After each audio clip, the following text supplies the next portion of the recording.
கனடாவில் பெண் ஒருவர் 4ஆம் நிலை நுரையீரல் புற்றுநோயால் பாதிக்கப்பட்டிருந்த போது மோசடியில் சிக்கியுள்ளார்.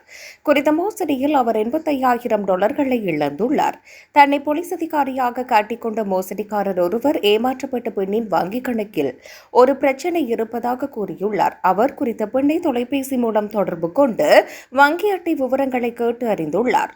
அடுத்த 5 நாட்களில் குற்றவாளிகள் அவருடைய வங்கிக் கணக்கில் இருந்த $85,000 பணத்தையும் எடுத்துள்ளனர்.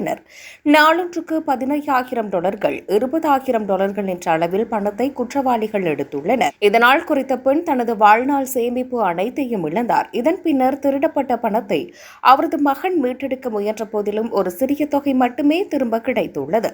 இந்த நிலையில் ஏமாற்றப்பட்ட பெண் மன அழுத்தத்தில் இருந்ததாகவும் அவர் ஜனவரியில் இறந்துவிட்டதாகவும் அவரது மகன் தெரிவித்துள்ளார்.